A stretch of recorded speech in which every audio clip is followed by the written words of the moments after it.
La sua istituzione produrrebbe un effetto fragoroso nell'economia veneziana. I principali ingredienti sono agevolazioni statali e regionali, semplificazioni amministrative e burocratiche, condizioni creditizie favorevoli e istituzione di una zona franca interclusa.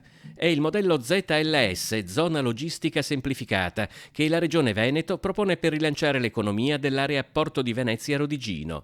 La durata della ZLS è di 7 anni, rinnovabile per altri 7 con previsioni straordinarie. Da stime che sono state fatte 2,4 miliardi di euro di investimenti, 177 mila nuovi occupati in 10 anni, un aumento dell'export del 40% e per quanto riguarda l'attività portuale avremmo un aumento dell'8,4% sul traffico.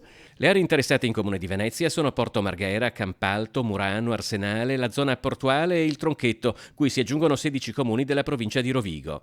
Il piano, approvato in giunta regionale, sarà ora inviato dal presidente Zaia alla presidenza del Consiglio dei Ministri per la fase di negoziazione necessaria all'istituzione della ZLS, con l'auspicio e l'appello dell'assessore Marcato ai parlamentari veneti perché facciano squadra. Quindi io mi aspetto da oggi in poi, che, visto che entreremo nella fase della trattazione, che i nostri parlamentari veneti, e mi riferisco anche ovviamente al ministro D'Incà, la figura autorevole di questo governo, che possano davvero fare lobby per portare a casa questo provvedimento straordinario. Un'unità che già si vede a livello locale, a testimoniare la collaborazione della Camera di Commercio che ha consentito di redigere in tempi rapidi il piano c'è il presidente Massimo Zanon.